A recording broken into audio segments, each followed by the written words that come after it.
시간 우리가 하나님의 말씀을 듣습니다. 우리의 마음 열어주셔서 주님께서 원하시는 뜻을 발견하게 하시고 오직 성령으로 충만케 하여 주시고 우리가 시와 찬송과 신령한 노래들로 우리의 마음 기뻐 주님을 찬양할 수 있는 그런 놀라운 변화를 우리 가운데 일으켜 주옵소서. 오직 이 시간 성령께서 우리를 붙잡아 주시고 우리의 마음 열어 주시옵소서.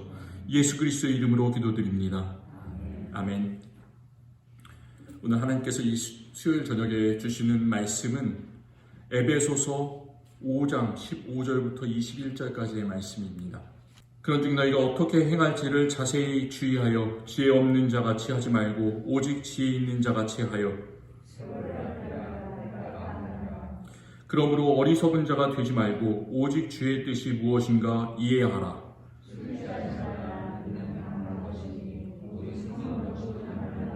시와 찬송과 신령한 노래들로 서로 화답하며 너희의 마음으로 주께 노래하며 찬송하며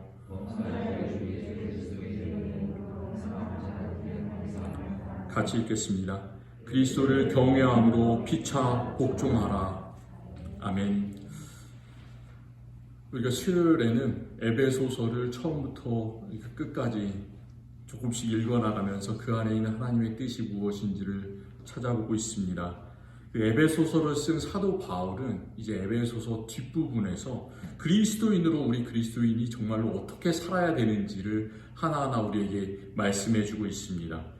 그러면서 이제 바울이 주로 쓰는 방법이 있는데요. 그리스도 밖에 있는 사람들은 이렇게 산다. 믿음이 없는 사람들은 이렇게 산다. 그런데 예수 그리스도를 믿는 사람들은 어떻게 다르게 살아야 된다. 이런 비교하는 방법을 쓰고 있습니다.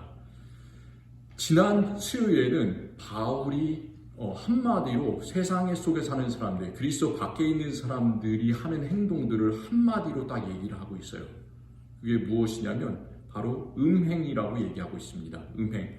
주로 성적인 거, 성적인 타락을 음행이라고 얘기하지만 자기 자신만을 생각하고 자기 중심으로 살아가는 모든 우상 숭배들, 돈이 우리의 우상이 될 수도 있고 세상 다른 것들이 우상이 될 수도 있고 그런 모든 것들을 다 일컬어서 음행이라고 하고 있습니다. 그와 반면에 우리 그리스도인들이 살아가야 되는 삶의 모습은 바로 음행과 반대되는 말. 그것은 감사예요. 감사. 왜냐하면 그것은 우리 자신을 위해서 살아가는 것이 아니라 오직 다른 사람을 위해서 그리고 하나님께 감사하며 사는 것이기 때문입니다. 또 다른 비교를 하고 있는데요. 지난 시간에 세상 사람들은 다 어둠 가운데서 산다. 그리고 우리 그리스도인들은 뭐라고 얘기합니까? 빛이다 라고 얘기를 해요. 우리들은 빛이다. 그리고 빛이 나타내는 그 모습은 착함과 의로움과 진실함에 있다 라고 얘기를 합니다. 그래서 우리가 살아갈 때 뭐가 착하고 뭐가 의롭고 뭐가 진실한지 잘 알 수가 없는데 하나님을 시험해 보라라는 그런 말씀을 합니다. 그 말은 우리가 하나님께서 좋아하시는 의로운 것들, 선한 것들, 진실한 것이 무엇인지 우리의 삶 속에서 하나하나 하나님께서 원하시는 것들을 찾아봐라. 이런 말씀입니다. 이제 우리가 오늘 함께 에베소서 5장 15절부터 21절까지 말씀을 읽었습니다. 오늘 말씀에서도 사도 바울은 계속해서 세상 사람들의 모습과 그리스도인의 모습을 비교를 하고 있어요. 그런데 오늘 말씀에서 그 비교를 세 가지 단어들로 다르게 하고 있습니다. 그 세 가지를 우리가 천천히 한번 살펴보면서 진정한 그리스도인으로 되기 위해서 무엇이 필요한지, 우리가 어떻게 살아야 되는지, 그리고 이 세 가지를 이야기하고 있는 것 중에 핵심적인 한 가지가 있어요. 그 핵심적인 한 가지를 정말로 우리가 실천하면서 살아갔으면 좋겠습니다. 세상 사람들의 모습 그리고 그리스도인들의 모습을 첫 번째로 비교하고 있는 오늘의 말씀은 15절과 16절입니다. 세상 사람들은 어떻게 하고 있는 사람들이냐? 여기서 세상 사람들은 지혜 없는 자다 얘기를 하고 있고요. 그리고 예수 그리스도를 믿는 사람들은 누굴까요? 지혜 있는 자라 그러겠죠. 지혜 없는 자와 지혜 있는 자를 비교를 하고 있습니다. 과연 무엇이 지혜일까요? 무엇이 지식일까요? 그 다윗의 아들 지혜의 왕이 있었죠. 세상에서 가장 지혜로웠던 왕 솔로몬이라는 사람이 쓰였다고 전해지는 잠언이라는 성경이 구약에 있는데요. 잠언의 모든 그 긴 내용들을 한마디로 요약하면 그 핵심 구절이 무엇이냐면 잠언 1장 7절이에요. 잠언 1장 7절은 무엇이 지혜인지, 무엇이 지식인지를 정말 잘 이야기하고 있습니다. 혹시 기억하시는 분 계신가요? 잠언 1장 7절 말씀. 이렇게 말하고 있습니다. 무엇일까요? 지식이. 여호와를 경외하는 것이 지식의 근본이오늘 미련하는 자는 지혜와 훈계를 멸시하느니라 라고 되어 있습니다. 그래서 지혜에 있는 것은 무엇이냐? 지식을 가진 것은 무엇이냐? 그것은 정말 세상에 많은 지식을 가지고 정말 좋은 대학에 가고 이런 것들도 물론 지식이겠지만 그와 비교할 수 없는 우리들이 가져야 되는, 기독교인이 가져야 되는 지혜는 바로 여호와를 경외하는 것, 하나님을 따르는 것이라고 분명히 이야기를 하고 있습니다. 그래서 에베소서 5장 15절과 16절 잘 읽어보면 그런 지혜 있는 자가 뭐냐? 하나님을 경외하는 자예요. 근데 하나님을 경외하는 방법, 구체적인 방법을 오늘 말씀에서 한 가지를 이야기하고 있습니다. 16절 말씀을 한번 같이 읽어봤으면 좋겠습니다. 16절, 세월을 아끼라, 때가 악하니라. 바로 그 지혜롭게 살아가는 최고의 방법은 무엇일까요? 한 가지 그 예. 그것은 세월을 아끼는 것이에요. 세월을 아끼라. 우리가 어떻게 세월을 아낄 수 있을까요? 과연 세월이 뭘까? 시간이 무엇일까? 혹시 시간이 무엇입니까? 라고 물어본다면 다른 사람이 대답을 하실 수 있으신가요? 시간이 뭘까요? 저 뒤에 보면 시계가 달려있잖아요. 때때로 뭐 고장난 시계도 있고 뭐 잘 가지 않는 시계가 있고 또 데이라이트 세이빙 타임 들어가면 또 시간 안 바꿔서 또 헷갈리기도 하고 뭐 이런데 우리가 뭐 그렇게 바라볼 수도 있어요. 시간을 측정할 수 있는데 과연 시간이 무엇입니까? 세월이 무엇입니까? 라고 하면 이야기할 수 있을까요? 우리가 흘러가는 시간에 살고 있는데 정말 시간이 무엇인지는 잘 알 수가 없습니다. 20세기의 과학이 발전해서 아인슈타인 같은 뭐 대과학자들이 나타났어요. 그리고 이 사람들은 전에 사람들이 생각하는 방식과는 다르게 시간이 무엇이다라고 이야기를 했습니다. 그 옛날 사람들은 시간을 이렇게 생각했어요. 큰 수조다. 이렇게 모든 세상의 것을 그 안에 담아놓는 정말 절대적이고 뭐 더 이상 빠져나갈 수 없는 움직이지 않는 뭐 큰 항아리 같은 것, 변하지 않는 것. 그게 시간이라고 얘기를 했는데 이제 20세기 지나면서 그 과학자들은 시간은 공간에 따라서 영향을 받는다. 또 시간은 속도에 따라서 영향을 받는다. 뭐 이런 다른 이론들을 생각해내기 시작했습니다. 시간은 그래서 이렇게 안에 큰 뭐 세상의 모든 것들을 다 담는 그런 절대적인 게 아니라 상대적인 거다. 그래서 상대성 이론이라는 것도 나오고요. 뭐 재밌는 그 시간에 관한 이론들이 많이 나왔습니다. 그런데 아무리 20세기, 21세기 과학이 발전하고 시간에 대해서 측정하는 방법이 달라지고 해도 시간이 무엇인가에 대한 정말 그 중요한 대답에 대해서는 대답하기가 어렵습니다. 풀리지 않는 미스테리예요. 그래서 옛날에 위대한 그런 신학자 중에 어거스틴이라는 사람이 있었는데 그 사람이 시간에 관해서 참 멋진 말을 남겼습니다. 저는 이 말을 참 좋아해요. 이 사람이 이렇게 말했습니다. 누가 나에게 시간이 뭔지 물어보지 않는다면 나는 시간이 무엇인지 안다. 그러나 누가 나에게 시간이 뭔지 물어본다면 나는 그것에 대해서 대답할 수가 없다. 이렇게 얘기했습니다. 정말 그래요. 몇 시냐라고 하면 대답할 수 있는데 시간이 무엇인가, 우리가 가는 세월이 무엇인가라고 하면 우리 인간으로서는 도대체 대답할 수가 없습니다. 그래서 정말 그렇습니다. 우리가 원한다고 해서 남들보다 더 오래 살 수 있는 것도 아니고요. 생명을 연장시킬 수 있는 것도 아니고 지나가는 세월을 막을 수 있는 것도 아니고 참 시간을 통제할 수가 없습니다. 10초 후에 뭐가 벌어지는지 우리는 알 수가 없어요. 그런데 오늘 말씀은 그리스도인으로서 시간에 대해 살 수 있는 딱 한 가지가 있다고 합니다. 그것은 하나님께서 우리에게 시간을 주셨는데 세월을 아끼는 것. 그것은 우리가 할 수 있는 거예요. 우리는 그런 것들을 했으면 좋겠습니다. 바로 세월을 아끼는 그 사람이 지혜로운 사람이라고 오늘 말씀해 주고 있습니다.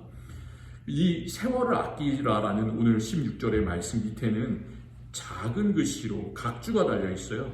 제 성경으로는 각주 2번으로 되어 있는데 기회를 사라라고 되어 있습니다.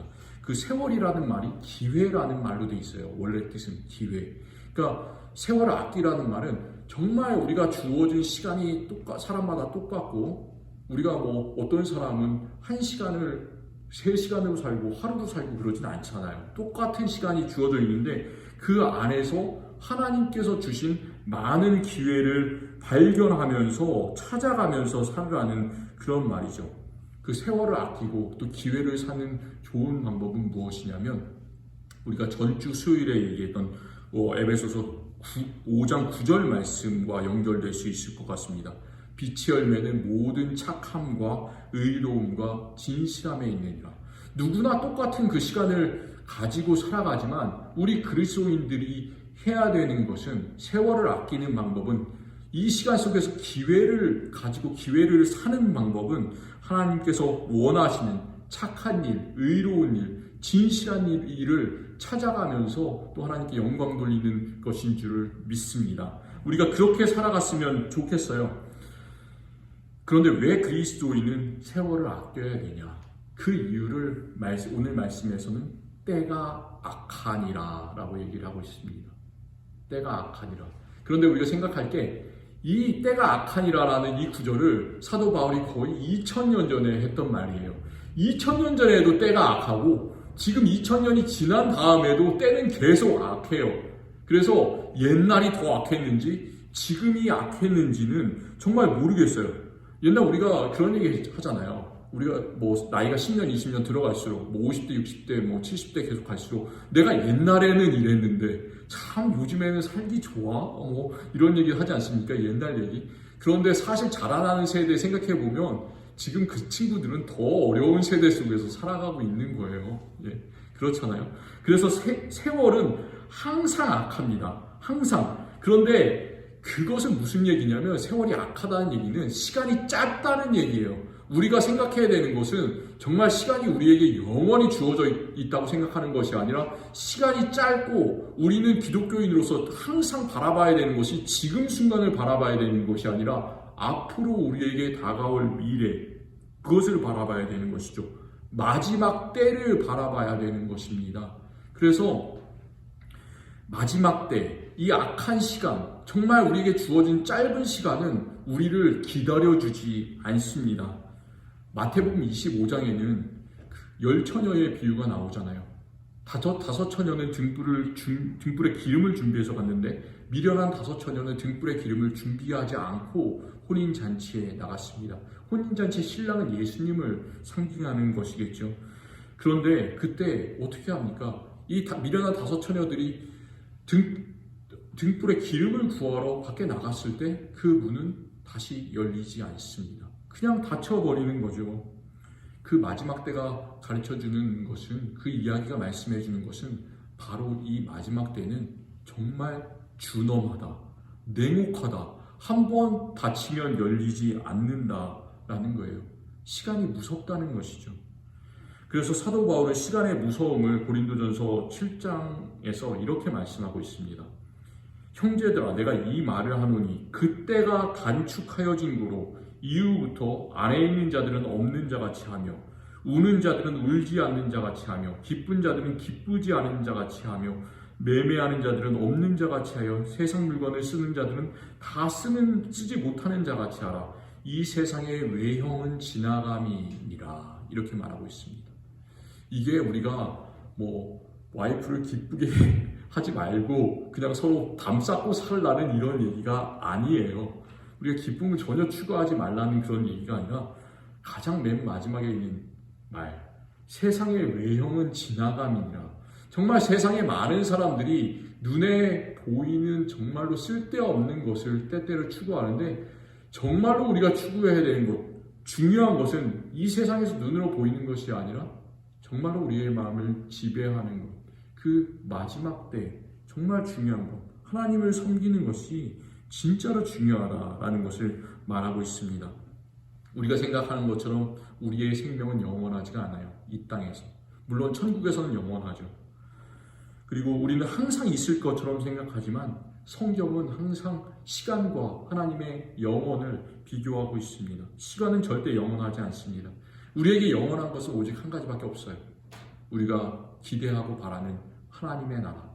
우리가 하나님 나라를 위해서 좋은 것을 하면서 착한 일을, 의로운 일을, 진실한 일을 하면서 살아가야 될 줄을 믿습니다. 그렇기 때문에 우리가 해야 되는 것은 세월을 아끼는 것, 그리고 우리에게 주어진 시간이 얼마 남지 않았어도 그 가운데서 기회를 갖는 것, 하나님을 기쁘시게 해드리는 것, 그것이 바로 우리들의 삶의 모습이어야 함을 믿습니다. 이렇게 지혜 있는 자는 세월을 아껴라. 이게 바로 첫 번째 포인트예요. 두 번째 포인트는 뭐냐면 거의 첫 번째 포인트하고 비슷한데 17절에 기록되어 있습니다. 17절에는 어리석은 자와 어리석지 않은 자가 누구인지를 비교하고 있습니다. 어리석은 자는 누구일까요? 어리석은 자. 오늘 17절 말씀에는 그러므로 어리석은 자가 되지 말고 오직 주의 뜻이 무엇인가 이해하라.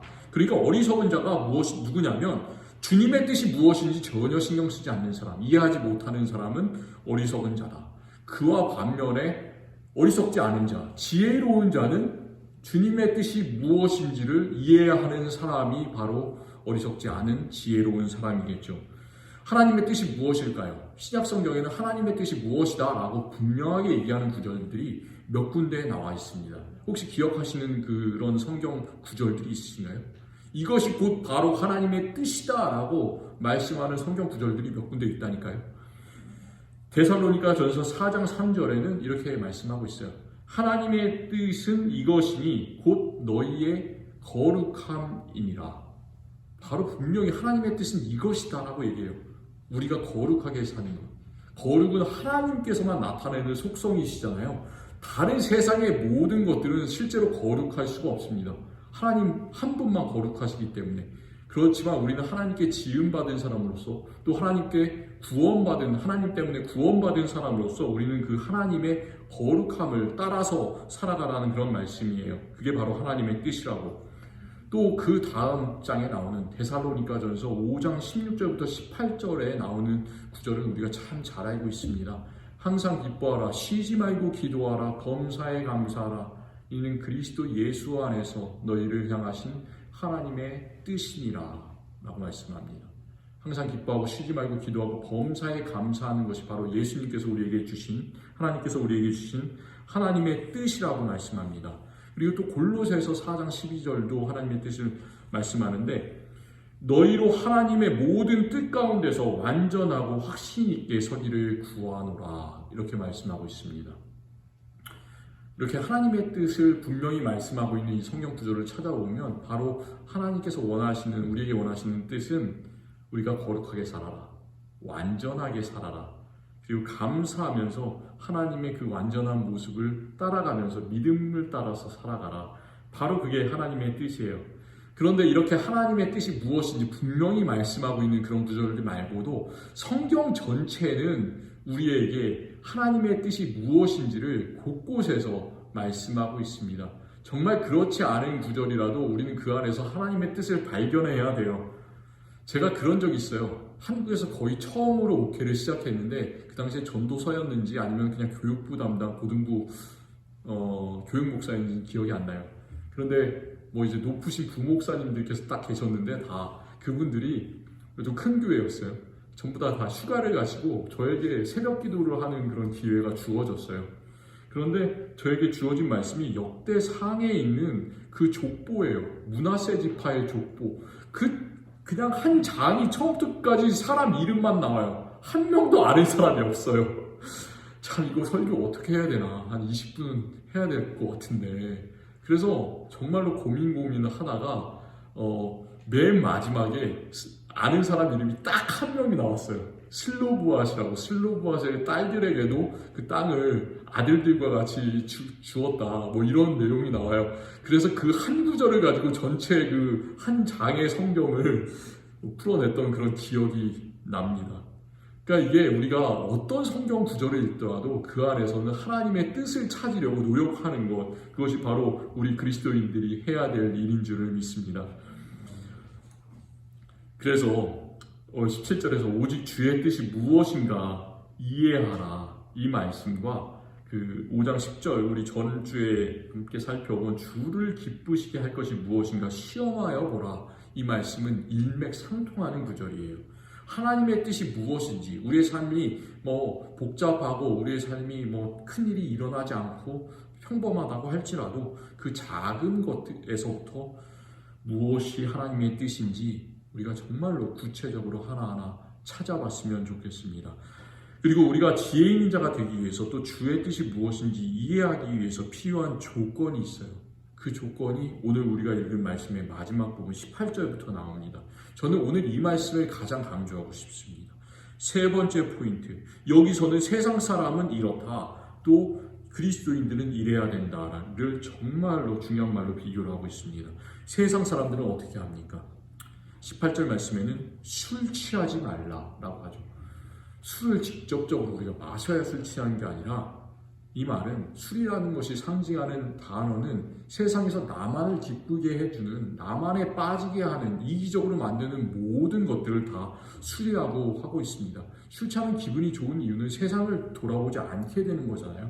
내 자신에게만 집중하게 되는 거잖아요. 그래서 술이 좋은 거라고 세상 사람들은 이야기를 합니다. 그런데 우리 기독교인들이 해야 되는 것은 내 자신에게만 매몰되어서 술 취하는 것이 아니라 그 반대로 이는 방탕한 것이니 오직 성령의 충만함을 받으라, 이렇게 말하고 있습니다. 성령의 충만함을 받으라. 바로 그게 우리 기독교인들이 해야 되는 일입니다. 그런데 여기서는 사도 바울이 하나님께서 성령으로 너희를 충만하게 해주시기를 구합니다, 구하노라, 이렇게 보통 때는 간곡하게 기도하는 것처럼 표현을 하는데 여기는 그렇지 않아요.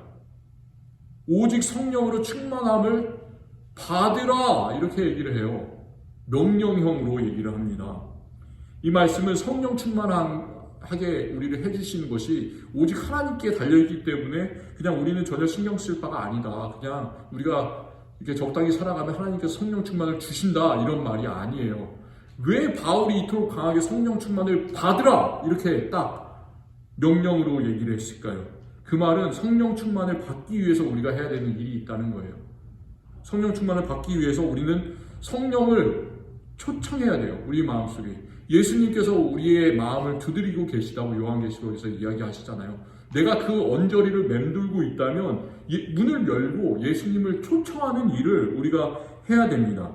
또 그를 위해서 우리가 간절히 기도하는 일들을 해야 되고요. 또 우리의 마음을 점검하는 삶을 살아야 합니다. 바로 그렇기 때문에 성령의 충만함을 받았으면 좋겠습니다가 아니라 성령의 충만함을 받으라, 정말로 지금 받아야 된다라고 이렇게 오늘 말씀은 우리에게 강하게 이야기해주고 있습니다. 성령 충만하기 위해서는 이렇게 우리 마음속에 열심이 있어야 된다는 그런 말씀이에요. 열심이 있는지 한번 생각해 보시기 바랍니다. 예수님과 함께 동행하고자 그런 노력을 기울이고 있는지를 생각해 보시기 바랍니다. 이 말씀처럼 세상에 취하지 말고 성령께서 원하는 것을 찾고 기도함으로 우리 모든 성도님들이 성령의 충만한 가운데 항상 거하시기를 바랍니다. 성령 충만이 주는 변화가 참 놀라워요. 성령 충만은 뭐 그냥 우리가 말로만, 노래로만 성령 충만을 하는 것이 아니라 우리를 실제로 변화시켜 줍니다. 성령 충만의 특징은 그 충만함이 흘러 넘치는 것이라고 제가 전에 한번 얘기를 했습니다. 우리 마음이 충만하면 그것은 흘러 넘쳐요. 세상을 변화시켜요.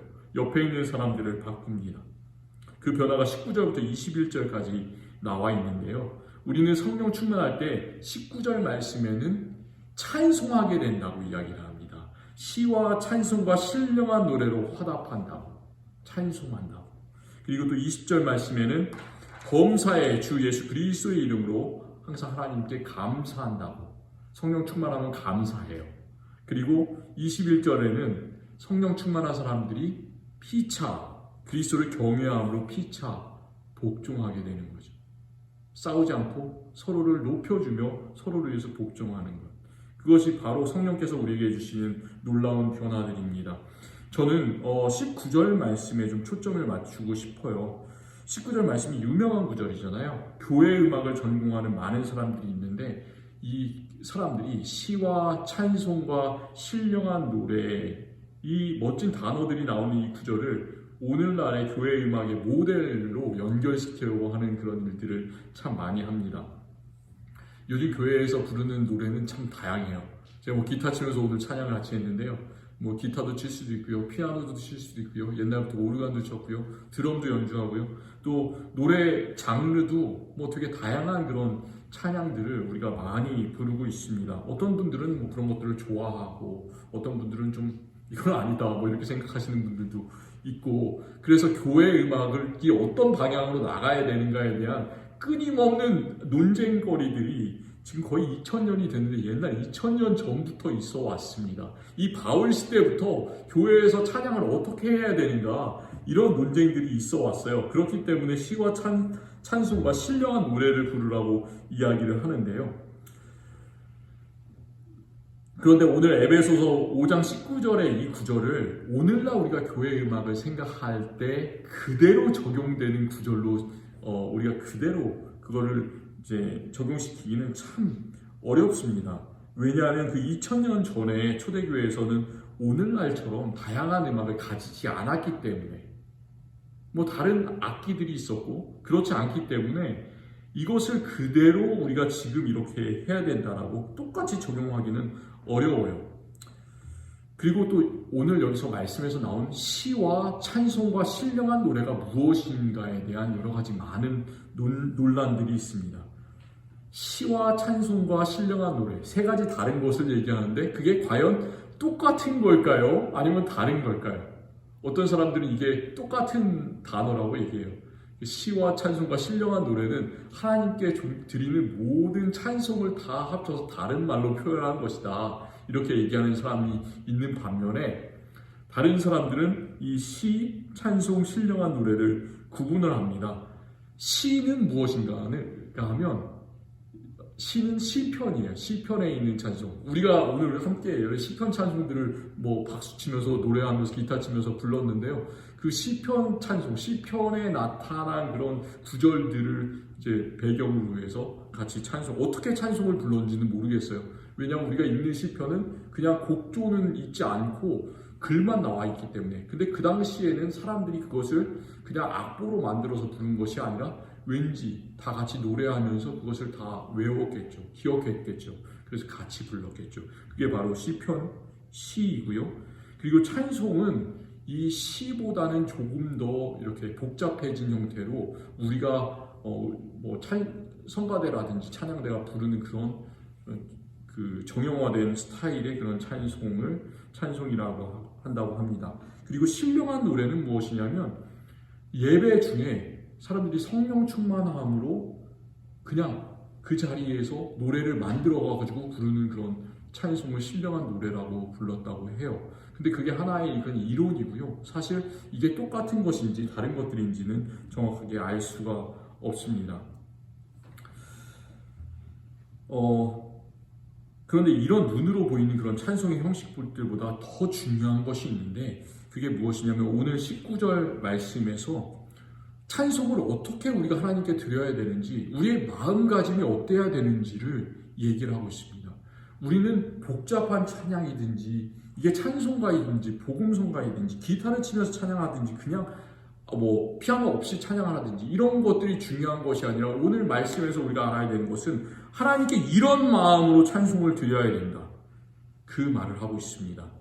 시와 찬송과 신령한 노래들로 서로 화답하며라고 합니다. 서로 화답하며. 그러니까 이 말은 찬송에는 공동체성이 있다는 거예요.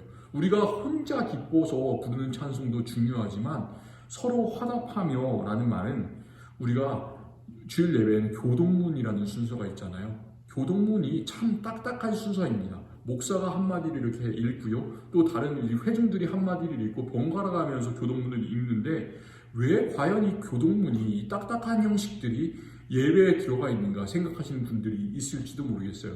그런데 이 교동문은 옛날 그 시편, 서로 화답한다, 여기서부터 오는 거예요. 교회에서 이렇게 서로 번갈아 가면서 말씀을 읽고 번갈아 가면서 서로 찬송을 하고 은혜를 나누는 것, 그런 것이 너무나 중요했던 것이죠. 한 사람이 여기서 찬송을 부르면 다른 사람은 기도하다가 다른 곳에서 같이 찬송을 부르고 그러면서 우리가 마음이 서로 연결되는 것이죠. 은혜를 나누는 것. 그래서 교회는 한 사람만 찬송하는 것이 아니라 정말 이렇게 마음이 화답하고 나누어지는 그런 장소가 되어야 합니다. 또 그 말은 그 뒤에 좀 더 그것을 길게 설명하는데 19절에는 너희의 마음으로 주께 노래하며 찬송하며 라고 얘기하고 있어요. 우리가 그냥 입으로만 목소리로만 찬송하는 것이 아니라 정말로 기뻐서 우리의 마음을 다해서 같이 서로 화답하면서 찬송하는 것이 얼마나 귀한 것인지 말씀해 줍니다. 그래서 우리가 때때로 노래를 못할 수도 있고 음치일 수도 있고 저는 기타를 잘 못 친다고 항상 말씀을 드리지만 초보자라고 그런 것이 중요한 것이 아니고요. 우리의 스킬이 중요한 것이 아니고 진짜 중요한 것은 어떻게 우리가 하나님께 기쁜 마음으로 서로를 생각하며 화답하면서 찬송하는가. 그 우리의 자세가 더 중요합니다. 이 장소가 그렇게 기쁨으로 찬양하는 자리가 되었으면 좋겠습니다.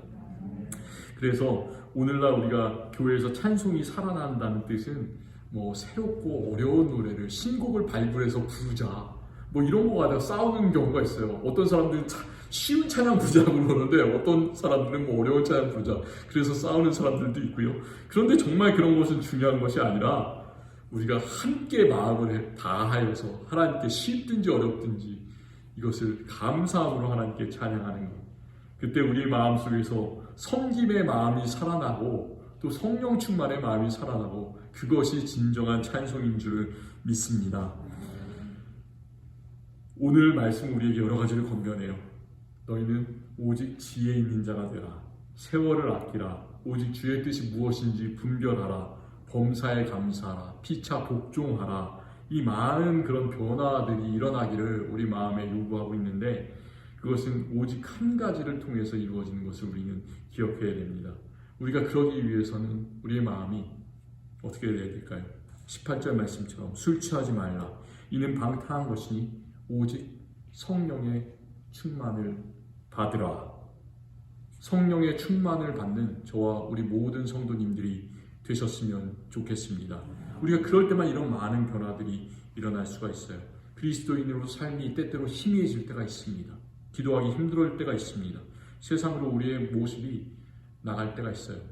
그때마다 오직 성령으로 충만함을 받아서 우리의 마음속에 찬송이 시와 찬송과 신령한 노래들이 끊이지 않는 우리 개인의 삶, 우리 교회 공동체의 삶이 되었으면 좋겠습니다. 하나님께서는 찬송의 삶을 우리에게 원하고 계십니다.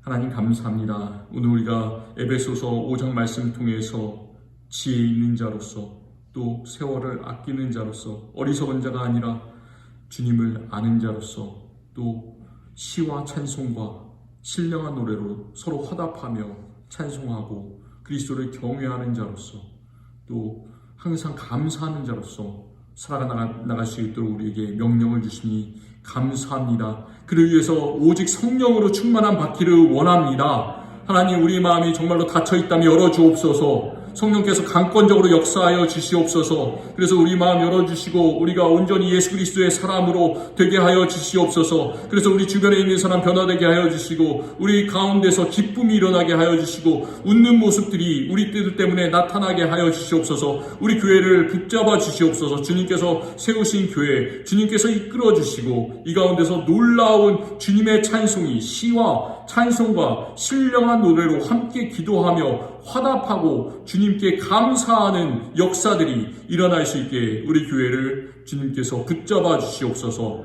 받아 주시옵소서. 모든 말씀 감사드리며 예수 그리스도의 이름으로 기도드립니다. 아멘.